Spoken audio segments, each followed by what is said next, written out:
what contribute on society. The black man is capable of managing his own affairs.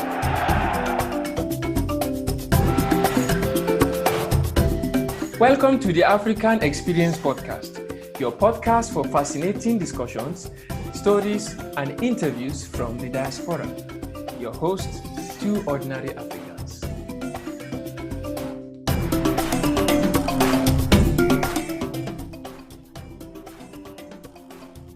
Hello, fellas. Welcome back to today's episode of the African Experience Podcast. I am your host, Yakub Ali. Don't steal my name, please. All right, let's restart it. Okay. All right. Yeah, hello, fellas. Welcome back to today's episode of the African Experience Podcast. I'm your host, Abdul Hafiz. And I'm Yakub Ali. Yakub, how are you? I'm good. Not bad. How are you too?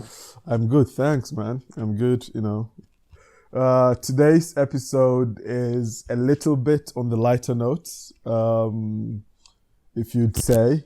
We're going to talk about, we're going to have a conversation about 2020, 2020, and how we've experienced it individually and what we think it has impacted the world in the short term and probably in the longer term. To start with, Jakub, if you remember, I said a couple of episodes back that we would like to talk about some people who have done some good things, especially Africans who have maybe done things worth mentioning. And I made mention of a doctor who's trying to build a hospital and stuff like that. In Germany, right? Yeah, a doctor in Germany trying to build a hospital in Ghana, or he's building a hospital in Ghana rather. So today, I just wanted us to talk about these. I don't know if you saw them. I came across, I think it's a BBC story. Oops. Let me find it. I came across, I think it's a BBC story. No, it's actually a K24 TV. It's a Kenyan YouTube channel, I think. So it's about two Kenyans who have made a robotic arm. Yeah, they've made a robotic arm, and how it works is their goal is to reduce the disability problems, or to help people with disability who cannot really move their hands and maybe probably lost their limbs through war and stuff like that, and other terrible situations. In Kenya, right? Yes, two Kenyans actually. And mind you, these two have never been to university. Wow. Yes, they've never been to university, and the most fascinating Please, when you say these kind of things, you kind of make me feel, what am I doing here?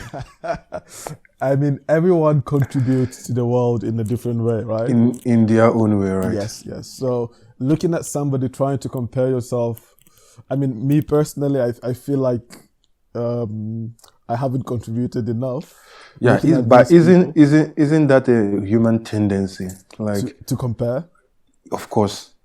Like you want to also feel like you contributed, you did something. Yeah, definitely. And when you look at the advantages and the opportunities you get, and you look at someone who is nowhere near half of what you have, and the person is making a real impact, definitely. Not just an impact, but a real one. Definitely. You kind of ask yourself, okay, what am I doing? Yeah. Yeah, that's true. But yeah, I mean, there's no way you can actually, there's some impact you have.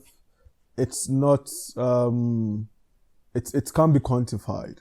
You can't really measure that kind of impact. And hopefully that is the kind of impact we are having. Yes. I mean, even with this podcast, when someone actually writes to you and then someone tells you, oh, that I didn't know about this, and it got me interested in this and that. It's just for that. Yes. It has a different impact, and it makes you, like what you do, and you feel like you are actually having an impact on someone's life or something. And there is a saying that there is something good about everything. Yeah. Looking at these people who, regardless of the situation they find themselves in, are able to do something to help their societies. In one way, we feel very happy for me personally, I feel very happy for these people, and it gives me a kind of opportunity to self-reflect. Definitely. Understand? You kind of reflect on what you are doing, and you try to change some things. You try to also do some things that might go all the way in helping people. That certainly is the truth, man. So this guy, coming back to the topic, these guys, these two gentlemen, these two young fellas, but I think they didn't give their names. That is the terrible thing about our news. I don't know. They didn't give their names. I wish they did. Or maybe I just don't remember. They haven't been to the university nor seen any higher education after high school, I think. And the most impressive thing about what they're doing is, I don't know if you've heard of Neuralink. No. Neuralink, it's this project Elon Musk is working on. I know Elon Musk. Yes, that crazy person. I always say he's a crazy guy. He's working on this project, or they've actually started with this project. It's a chip they put in your brain, and then you can actually control stuff through, I don't know, with your brain. It sounds science fiction. Yeah, and there is this, I don't know if I should call it conspiracy theory, that human beings, we are moving towards that, putting chips in human brain. Yeah, absolutely. And they've even tested that in one of villages, I think, or places in Turkey here, on dogs. Mm-hmm. And they were controlling how the dogs were behaving. And the next thing is to use it in human beings. I mean, the concept of actually putting chips in people, in their brains, or wherever you want to put it, is not new. It's always sounded science fiction-y, but lately it's become reality. Yeah, it's sophisticated. I mean, it's not a conspiracy; it's real. There are projects on. They're crazy projects, man. I've been researching some projects from MIT and Elon Musk in particular. I don't know. The guy feels like we've had enough of the natural world. we've had enough of the world, the natural world. He is thinking every movie he's watched ever since he was a child, every science movie, I want to make it a reality. Like we're going to go to space, go to Mars. His company, Tesla, the new electrical car, right? SpaceX going to space, Mars and other planets. The guy just thinks of things that is beyond what we think is possible. And that is why I call him crazy. So it's not science fiction at all. So, okay, let's come back to it. Yeah, so the Kenyan guys. These guys, like I said, the most impressive thing to me about what they've done, obviously, they're not actually attending college, is very impressive, right? It's very impressive because of what they've done. I mean, if you know me, college, university, and education, which we've talked about, is not or shouldn't be the be it all and end it all, right? So these guys, what they've done and what's most impressive about this prosthetic whatever they've created is, it is connected to your brain. So the arm, actually, I think I have the screen captured. And all right, you can see the screen, right? Sorry for our viewers who our listeners who can't see the screen. But you can go and type in 2 gifted Kenyans make robotic arms, blah, blah, blah. You see? For a person with disability. You see this thing here? Yes. Yeah, that is the machine. You see? You wear it like this, and then there's this cap you wear. It's connected to your brain. It's just like in the movies. Yes. So you think, for example, you see my cup here. I think to pick up my cup, and then it helps me pick the cup, or it picks the cup by itself. By me just thinking about it. That is the most impressive. I mean, to build a robotic arm in itself, it's impressive, but I don't know, maybe for my background, it's not as impressive. It's doable. If you think about it, it's doable. But the problem we have is, of course, these kind of things should have been done in a very long time ago, but our environment doesn't give people the chance to do it. Otherwise, I think we have very, very intelligent Africans who are doing great, great things. But at the end of the day, these 2 peoples, I tell you, the next time you see them, they will be in the United States or in Europe. Yes, that's the reality. That's true. I mean, if you go through the comments, unfortunately, people are just bashing our politicians, you see? It's true what they're saying, that it's very unfortunate that talents like this would only go to waste if they are left to be in Africa, right? Of course. Unfortunately. Maybe a team from MIT could just come in and get these guys and pick them and take them to the United States. But we have very, very rich and well-to-do, wealthy people in Africa that could actually sponsor or try to come in and then help these young guys. Man, if I had, I don't know, should we raise a GoFundMe page for them? It's possible. Of course. I was thinking about it. It's amazing, man. What they're doing, it's just incredible to be able to do their understanding of how the brain works. Yes. It's excellent. It's so amazing. I mean, the world is so amazing that you can actually learn things on your own right now.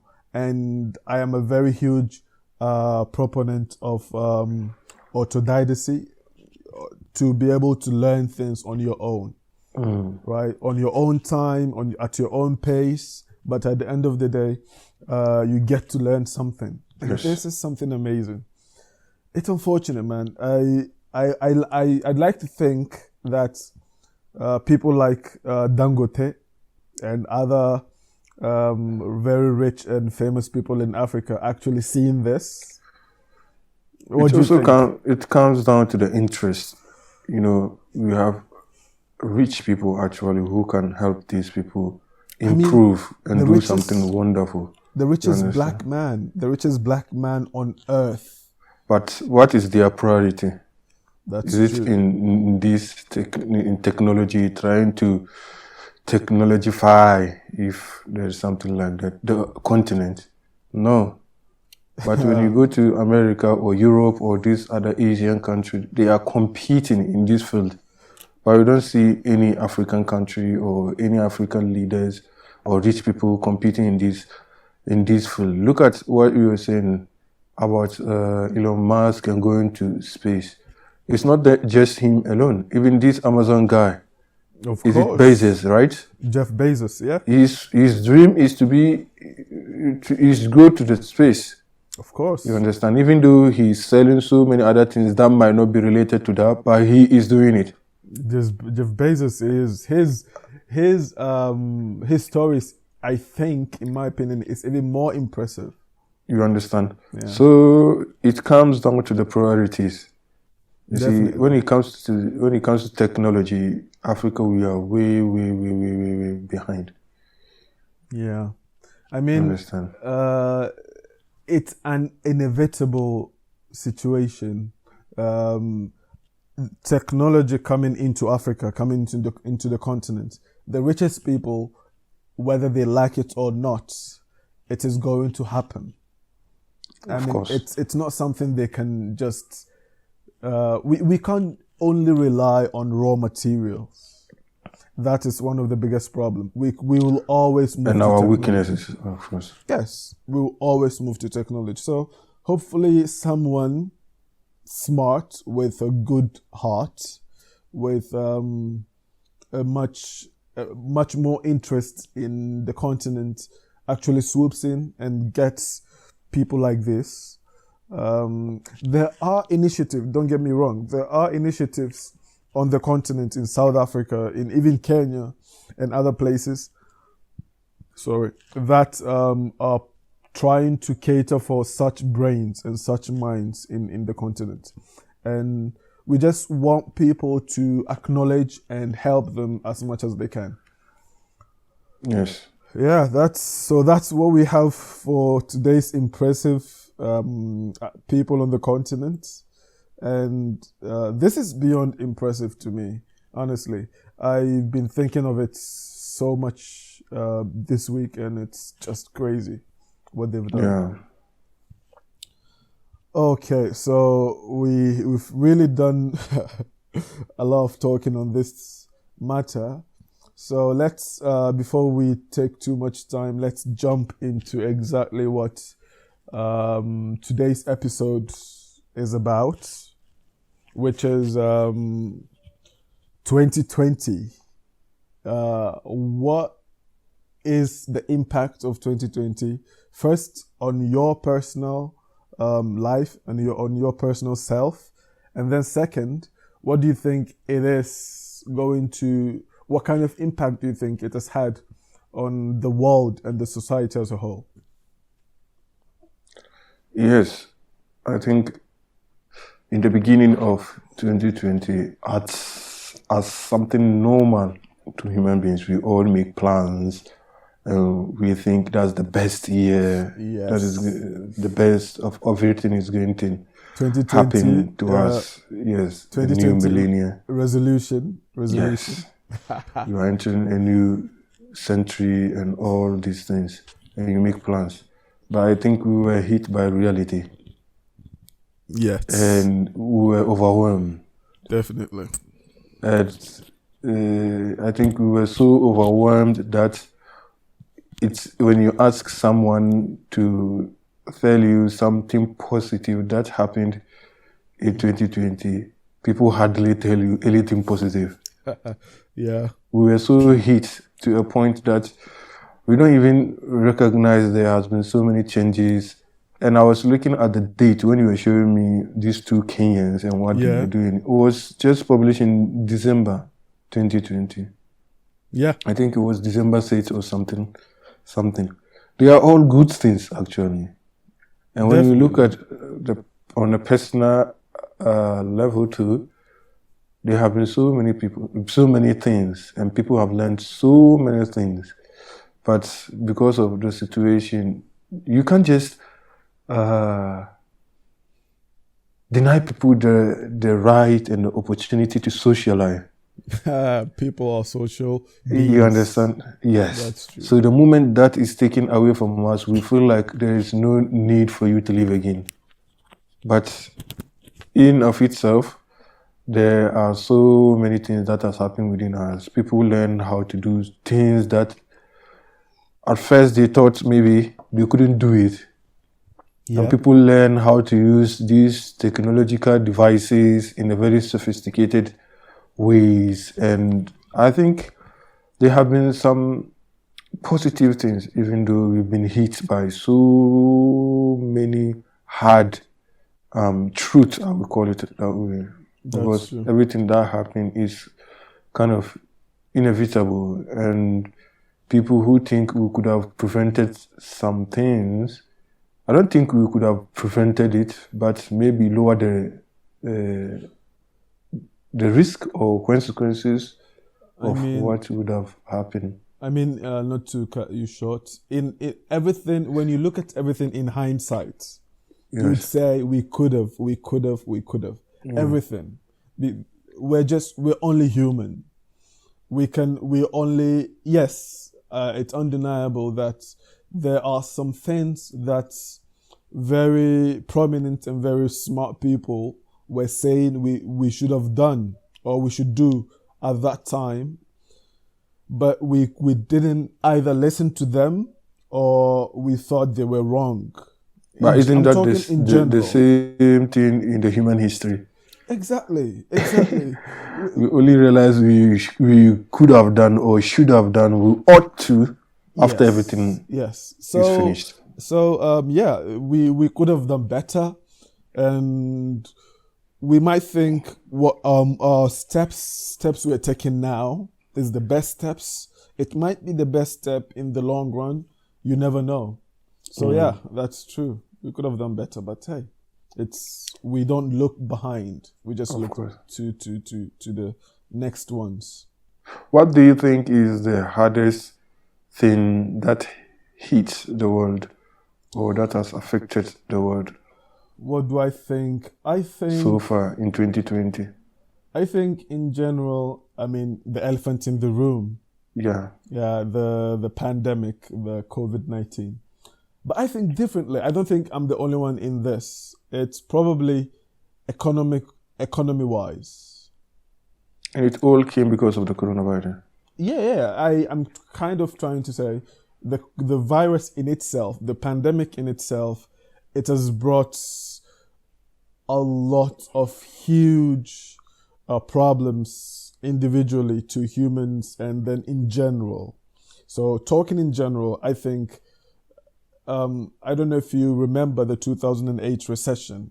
I think this is going to be longer, and the after effects of some of the repercussions of some of what we're going to face in future is going to take a long time to recover, economic-wise.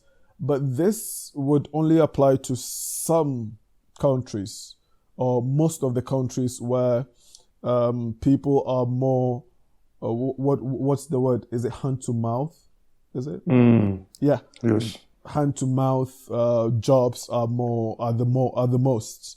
But maybe countries like, for example, you see how China has recovered quickly after the pandemic or the virus when it hit them. Even though it started there. Yes, it's because in theory or in practice, they have actually, they've been preparing for such things through their technological advances and things similar.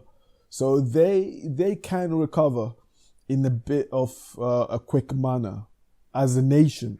Maybe individually, poor people will always be poor. And one thing that this, if only, the one thing we can pick out of this is this pandemic has actually made visible the richest people in the world and then the poorest. The divide is ever so big. The richest people have sat down and have been comfortable. They've been comfortable. But the poorer people, man. Even regardless of the economic crisis that has been caused by the coronavirus. We might call it economic crisis, but to some people, it's not. It's even better. Trust me, some people have made more. Yeah, like Jeff Bezos, Amazon. I read somewhere that he's made billions of dollars during this coronavirus. Of course, what the most improved sector the most improved sector within this whole thing is the software technology online companies. What Zoom? We're all using Zoom. We're using it right now. Zoom has been, I don't know, it has spiked, right? Their revenue, their income. We everything. didn't know that they even existed before the coronavirus. Most people didn't, I Yes. do online stuff, so Yeah. I kind of knew.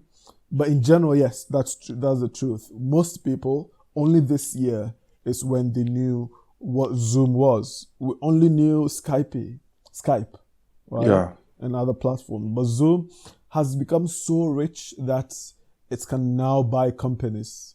Can you imagine? Yes. That's how rich it has become. So a lot of things hit humanity, and I think economy is what I think if economists are going to look maybe 50 years from now, if there's going to be a change, I think this would be the point. 2020 would be the point. If there's going to be a chat, maybe there's going to be a spike either, or there's going to be a downfall. I don't know what's going to happen. But yeah, definitely 2020. But it seems like 2020 will not even end because the pandemic is going to continue up to maybe in 2021, March, thereabouts. Because now they have the vaccines, which are supposedly going to, what can I say? Going to reduce the virus. Yes, but still there are some skepticisms around it, and we don't know how long this pandemic is going to continue. I mean, March is being very, very optimistic. March is being because when this pandemic started, I did read a lot about it. Every kind of resource you could think of.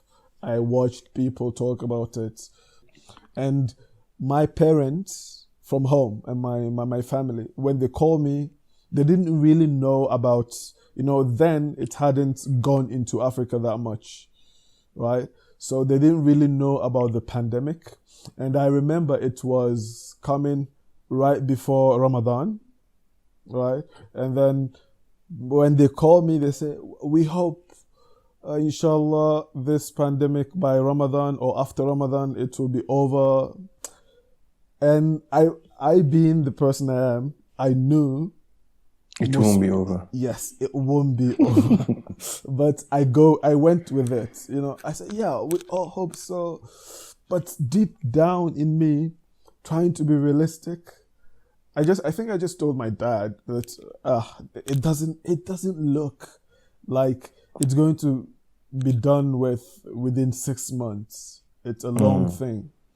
And when you talked about it's probably being over around 2021 March, we had a conversation with a friend recently, and I said, this is not looking that way. This is looking probably well into 2022. Yes, it won't be. It might not be as bad as 2020. Yes, because people have actually noticed or know how to react towards such problems. But when you read news articles and other articles from the top science journals, you actually see, even recently when in England, they talked about it's mutating. Yeah, the media overhyped it. It's as if it has become a different animal altogether. But it has mutated. So we don't know what's going to happen. So coming back to the vaccines, it is a huge step, and we should be optimistic in general about it. But finding vaccine doesn't mean this, and epidemiologists and virologists can actually correct me on this, but finding vaccines doesn't mean it's going to end within 2021. Because we're talking about 7 billion people on the planet. And not everybody is going to even get this vaccine. That is what I'm actually getting to. Let's take Turkey as an example. 80 million people in the country, and the most they can actually bring is 10 million vaccines. That's what they're talking about. And yes, for now, obviously, it's going to be increasing as time goes on. And they're going to start with health professionals and people at the forefront, and then they'll come to people at more risk, right? So how long is it going to take for you to vaccinate 10 million people and then talk about 80 million people? And then it's a virus. A virus is a very mutated. It's easily mutating, right? So it can actually change. I don't want to scare people, but it can actually change, and then the vaccine might not work. So there are a lot of ifs and buts regarding this. With this, I think, yes, it might go into 2022, yeah. Yeah, so... Yes, we have to be real, yeah. Yes, absolutely. People have to mentally prepare, because we weren't mentally prepared for this going all into 2020. And I think it's one of the things that have actually affected us, because we weren't mentally prepared. Exactly. So people, rather than being too optimistic, we should be a bit more pragmatic, a bit more realistic to the fact that it might not end in 2020. Do you think that maybe if we were not told there was a virus, maybe it could have been gone by now? I mean, I can think, but I don't know. Maybe they've over-exaggerated it and a lot of things were constricted and it affected us. I don't think... Maybe if we didn't know it existed, people might die and we might think it's a normal sickness and life might go on. I mean, at the risk of sounding conspiratorial, or whatever the word is, yes, some people have made mention of the charts, the actual people who die from the virus and the pandemic and stuff like that, and saying that it hasn't really changed from a normal seasonal flu. There were always the numbers that we get, maybe a bit higher, like they really emphasize, maybe a bit higher, but it hasn't, like, maybe say in a normal seasonal flu, people die, I think 10%, and then this one is what, 80? No, it's not like that. It's either this, in the normal flu, it's like 10%. I'm just giving an example. It's like 10%, and then this one is like 11, 12%. Do you get me? That's like to get a picture. Yes. So we're not trying to say these people are lying, because they're talking with a certain facts. They actually prove to you that, okay, this is the fact. So we might have just gone through it, and we might think, because of how normal the symptoms of the virus is. I mean, cough, sneeze, headache. It's not something that is different. So we might go through life thinking it's just a normal thing, and then life could carry on normally. But the way the world is now, that's not possible. Even normal people would actually figure out that there's something wrong. There's something happening, right? So I don't think we could have done that, in my opinion, obviously. I think coronavirus or the pandemic isn't the only thing that has affected the world in 2020. Maybe going into 2021, if you remember, in the beginning of the year, we had wildfire in Australia and California, right? That is certainly true. We also had the explosion in Beirut. Yes. the deaths of someone like Kobe Bryant and his Yes. daughter and all the people in the crew or on the crew, and Chadwick Boseman. Yeah, Chadwick Boseman too, right? Yeah, he also died. We have the death of J.J. Rowling. Yes, Maradona. and some other Diego Maradona Maradona. in the world of football, Yeah. and some other prominent personalities and some other things that has happened in our world. So it's not the pandemic alone, right? Yeah, man. There have been a series.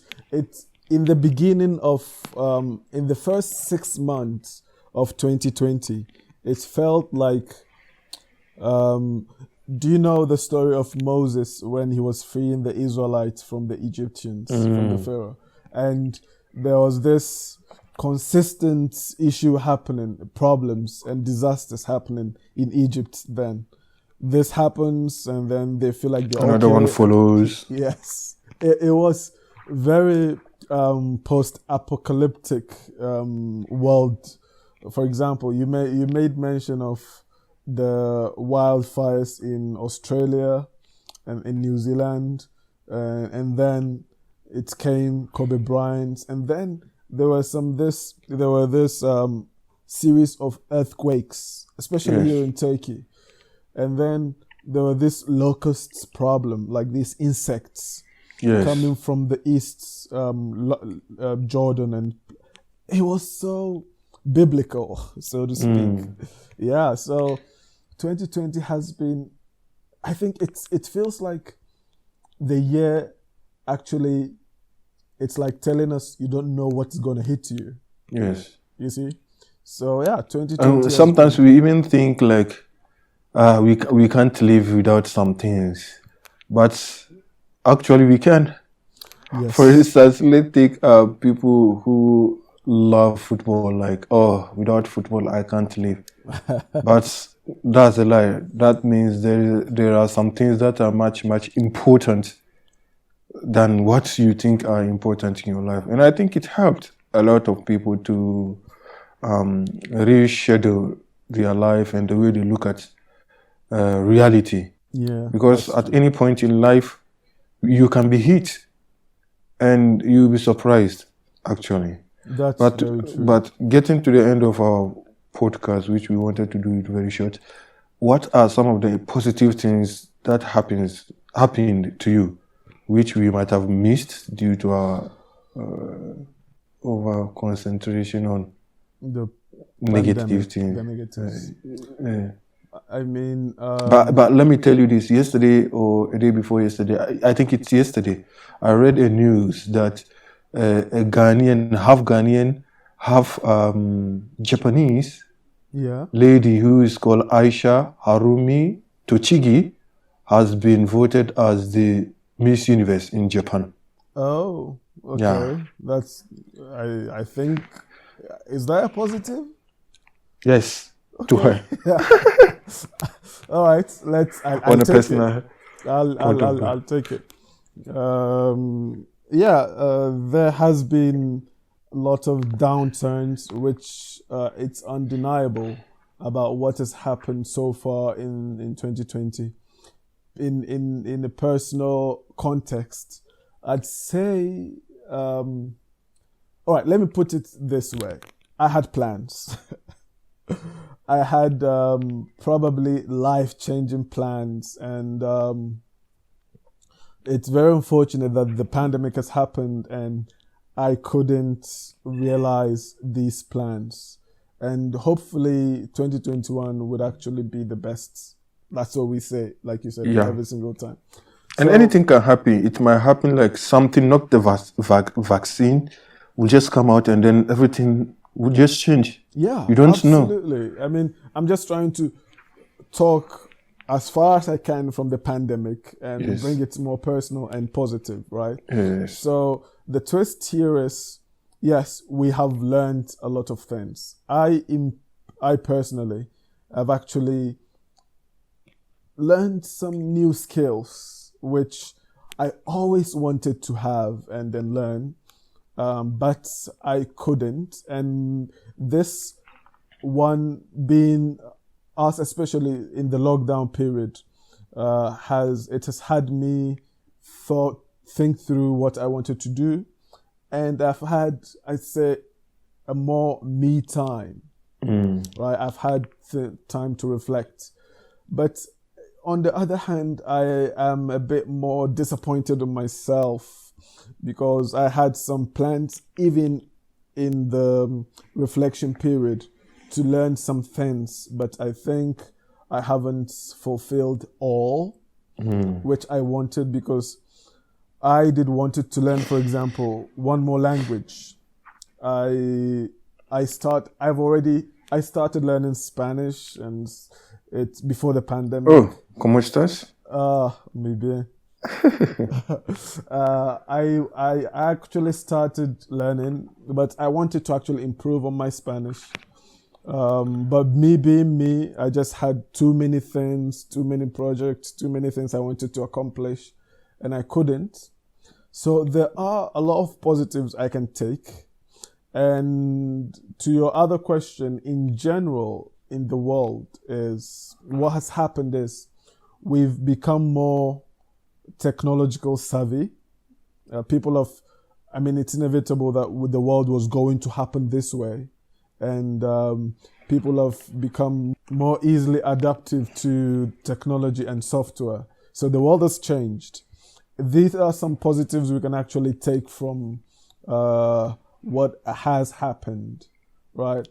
So I think we realize that we've always been taking the freedom of doing something simple as meeting your friends in the cafe, right? And then having some coffee together, or even playing football like you've mentioned, or normal conversation with friends.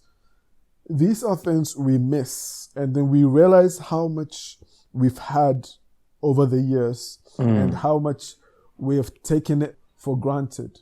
And when I watch movies, and in the movies I see people come together, have lunch or do something, it's strange to me. The feeling is strange, because in my mind there's social distancing and wearing masks and stuff like that. But when I see them in the movies, they're together, sitting together, doing stuff.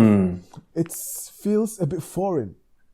And me too, I kind of think like maybe we are going to use these masks for a very long time. Maybe it's going to be part of our lives. In Turkey, probably. Oh, in general, you mean? Yes. Yeah. We are going to get used to it to a point where even if they say stop wearing it, we are going to wear it again. It's like the health minister says it in Turkey. It's part of your attire. Yes. Like wearing mask, the way you wear shirts and then you take your coats, and then in the cold, in the winter, now mask is part of your dress code. Yes. Right? Yeah, and then something actually happened to me recently. Very, very recent. Not like how many, well, we don't talk too much. Oh, okay. We've exceeded our 45 minutes. Let's try to wrap it up. But interesting to me, have I talked too much? I feel like I've talked too much within this. No. Just go on. Okay, so this week I came across a YouTube video. It was this YouTuber. No, he talked to people on this online chatting platform. So I just observed. I already knew about this online platform because there's this rapper, I don't know, Harry Mack. He raps with people on Omegle, that's the name. And then I was wondering how it is, the feeling of actually meeting people online randomly appear on your face and then you talk to them. So I went on this online chat, right? I'm not going to say the name because I don't think it's a good idea for people to go.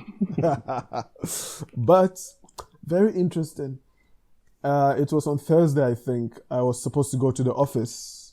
And in the morning, I realized that I didn't really have enough to do until afternoon. So let me just sit back and then I'll go to the office later. So I went on. I had like 3 or 4 hours to kill, but I did like 2 hours on it. I went on and I met a lot of random people, bro. It was crazy how many different kind of characters you meet on such platforms. I met people, we talked about psychology. I met people who we talked about philosophy, Marxism.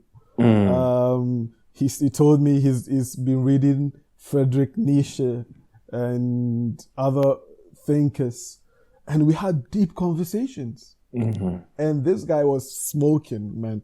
He was high. I think it was Mexican. It was high. He was talking about stuff like that. Very interesting. And I actually met, I think, 3 people that I introduced our podcast to, right? The last person I talked to was the 2 people. There's this girl in Brazil, and I talked to this American too. What's her name? Oh my God.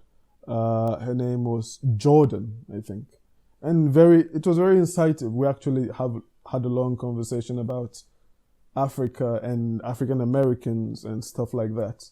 So what I'm trying to say here is there are a lot of things that are happening around the world.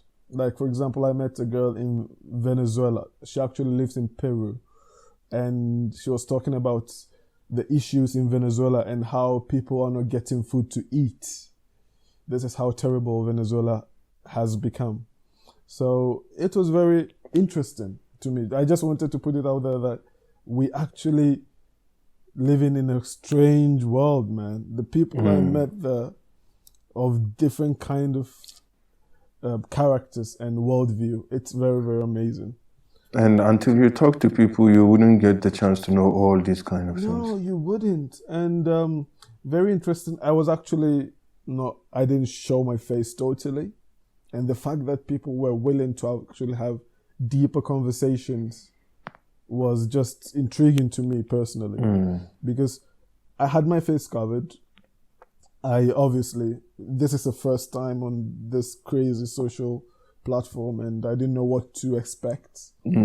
But very interesting. So it shows that we still have people who will have conversation with you regardless of who you are, what you look like. And it was just crazy, and it was a nice experience in general, but I wouldn't recommend it. Yeah, I hope 2021 brings us more positive surprises. Yeah, I hope so too. Yeah. All right, so we've talked about a lot of things, and we just pray and hope people would approach 2021 differently, and hopefully it changes to a positive in our lives. Yeah, so that is what we have to say, and I feel like this podcast was mostly me talking. So hopefully we get more time to talk a more calmer way like this. And we wish everybody a happy holiday and a happy new year. Yes. Bye everyone. See you. Okay. If you've been able to make it this far, thank you so much for your time. If you're new to our podcast, make sure you subscribe to all podcast platforms. You can find us on Stitcher, Apple, Google Podcasts, Spotify, all the podcast platform, wherever you get your podcast. Your subscribing and leaving reviews help us so much. You have no idea. And this is the final episode of 2020, episode number 7. We hope we've been able to add just however small some value to your life, and hopefully you start 2021 with a more dynamic and more positive outlook, and hopefully it becomes better than 2020, because the only way is up from here. And we hope you still come back, support us, share, like, and comment. And we are open to your feedbacks and recommendations. 2021, we have a lot of things ahead, and we're really planning to bring more people on the podcast. We're looking to have dynamic conversations with other people, entrepreneurs and other professions and experts. So thank you so much again. Don't forget, stay positive. See you later. Thank you for listening to this episode of the African Experience Podcast. For show notes, visit us on www.theaexppodcast.com and follow us on social media at the AEXP Podcast.